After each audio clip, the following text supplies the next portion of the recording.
Hi, Cancer Sun and Rising. Welcome to your March 2022 Astro Update. It's Raina here. So, in March, what we have going on is a lot of energy in your ninth house, as well as your eighth house. And both of these houses, what they have in common is things to do with spiritual matters. With the eighth house, it's more of the occult and the intuitive and the, like the astrology and the tarot and metaphysics. The ninth house can be religion and other kinds of philosophical constructs. And in terms of information, the ninth house is also about academia. So the college type of learning or teaching. And we have a new moon in Pisces, which is a fellow water sign to you on the 2nd of the month. And this forms a trine with you. It's at 12 degrees of Pisces, and it is very cooperative for anything having to do with ninth house matters. So also the ninth house can be travel, long distance travel in particular. So given the state of the world, we all know that travel has been hit or miss, and definitely people have been traveling, but they have been encountering a lot of complications, and some people just don't even want to bother because of that.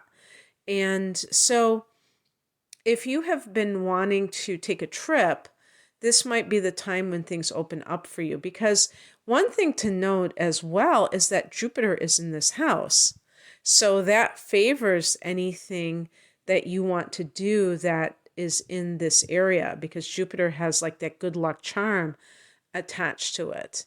And we could say it's more likely to occur. Actually, Jupiter is the ruler of the ninth house, so it's right at home in that area.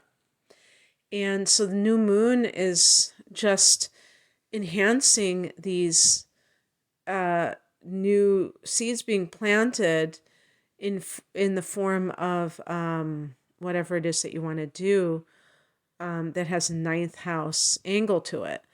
I will say, though, too, that this is a great time in general for this is beginning a great time at the beginning of March, when all the personal planets will be out of their shadow periods, when specifically Venus has been in her shadow since she went direct on January 29th. So that's a long time. And in this, now Venus is actually in your 7th house of committed partnership. And the reason I'm bringing up Venus is that on the 3rd, Mars and Venus are forming a conjunction there. Now, the 7th house is interesting because it is the house of committed partnership, and typically we think of marriage. But of course, some people choose not to get married and they're still committed to one another. So we can't just limit it to marriage. But it is the house of legal affairs. And this is another thing that marriage has something to do with. It is a legal union. And so when somebody wants to get divorced, it's also going to go through this house. And because it is a legal situation. But the 9th house is also connected to the law.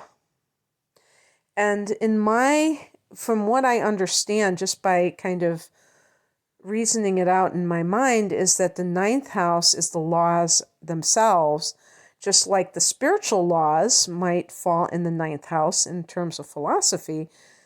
The laws of the land could fall in the 9th house. And the 7th house is the courtroom and the actual action in the courtroom. So it's more of the on the ground, literal court case itself. So Mars can be quite contentious when it's in this house of union, but it also can be very lusty. So I can see something very good if you, you know, Pluto has been in this house for you guys for many years, and some Cancer people have gotten divorced since 2008 when Pluto came into this house. And we have to also remember that Saturn spent a few years here, starting at the end of 2017, and went until I think it was in 2021 that it was still in that house. It went back, retrograding. So I don't remember that thing, but I mean, Saturn has a 3-year transit through a sign. So let's just say 2020. And Saturn was there with Pluto, so that's kind of like a heavy type of influence. And I believe there was a Mars retrograde through this house as well. So, and that was maybe last year. So suffice it to say, Cancer people have been battered by this in their life. And I would say especially, I shouldn't say just especially if you're Cancer rising, because I know a Cancer sun sign who let go of a, decades long marriage. And that was a shocker to me. And I've mentioned this before. Very, very surprising.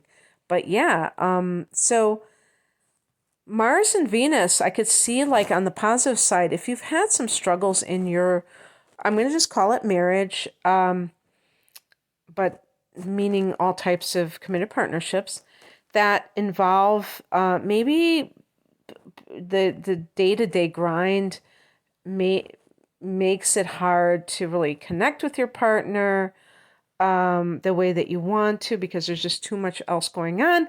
Now maybe you're empty nesters and you have more time to spend on each other. The children, cause stress even if you love them, and now you can devote yourself to each other again. This could be very sexy, where you rekindle your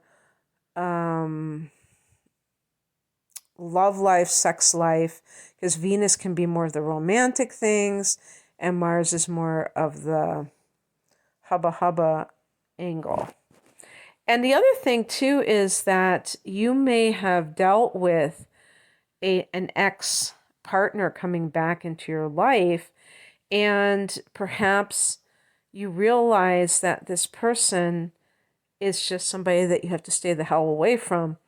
And you have that assertive quality where you can do that, because you might have gotten blindsided in a kind of a romantic way, but not in a good sense, because it just made you agree to do something that is against your best interests. On the 6th, the divine lovers, Mars and Venus, both enter Aquarius. And that is, if you're on the West Coast, not the West Coast, on the East Coast of the United States, Mars will enter at 2:22 a.m. So that's pretty cool beans. But they're both entering on the same day, on the 6th. And this is coming 3 days after the conjunction in late degree of Capricorn. So this for you is the 8th house, and this is very intimate. Now, we could still mention sex, because the 8th house can be sex if it's a very serious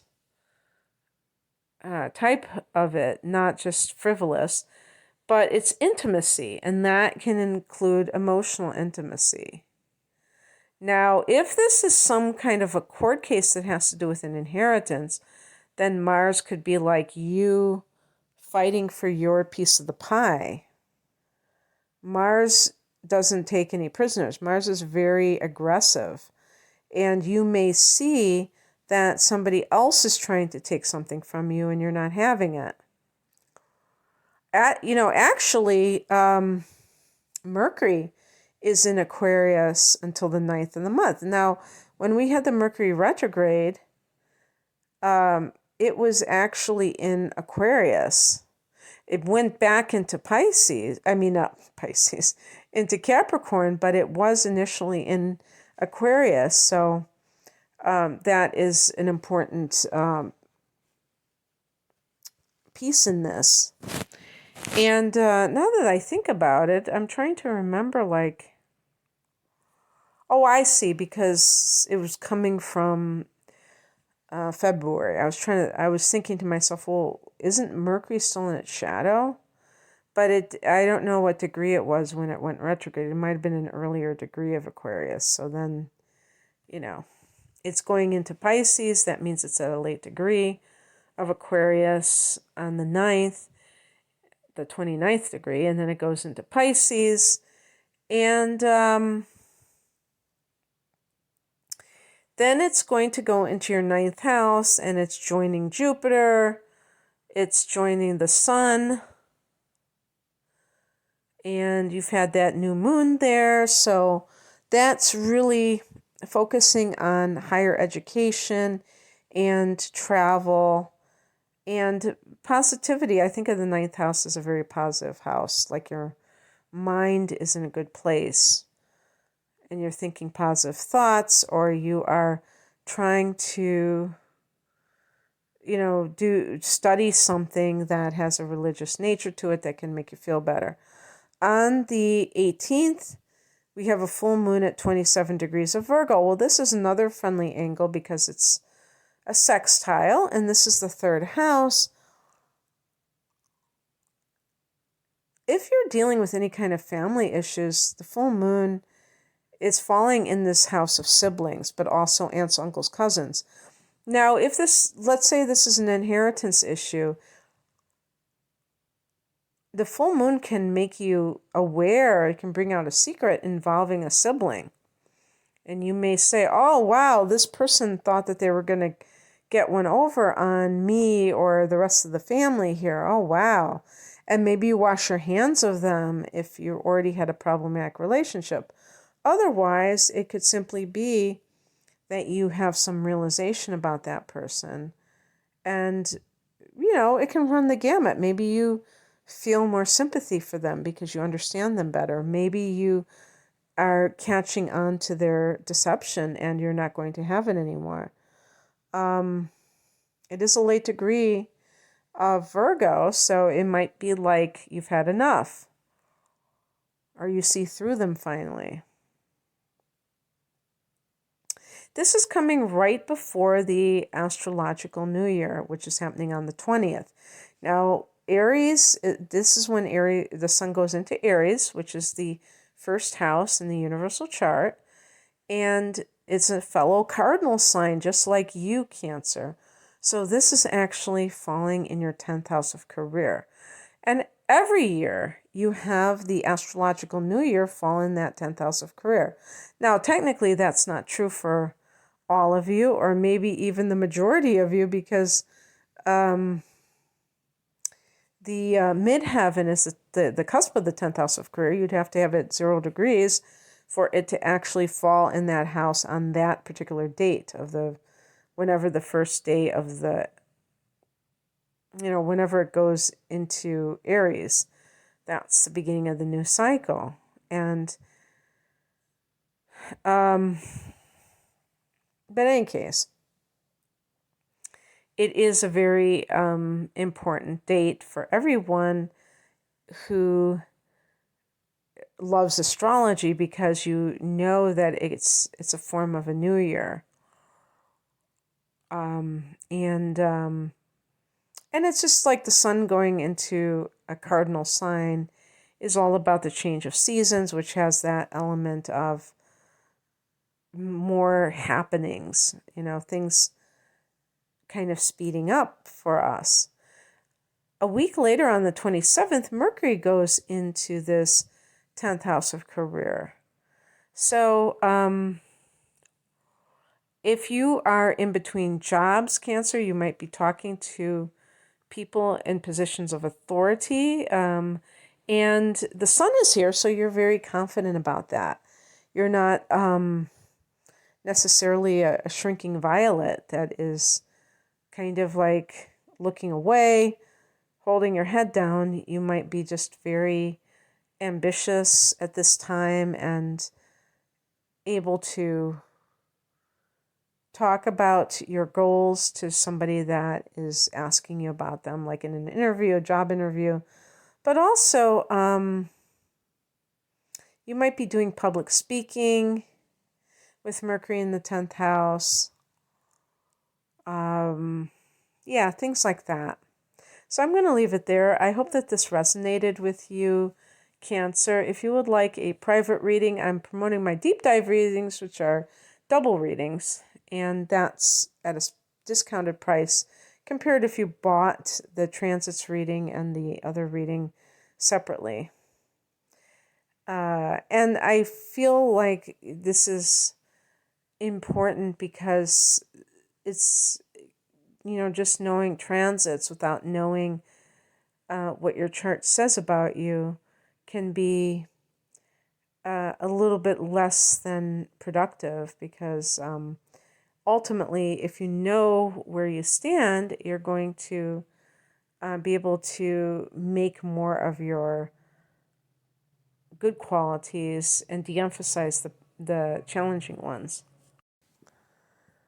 So anyway, thanks for listening. And if you'd like a private reading, the link is below. Take care. Bye.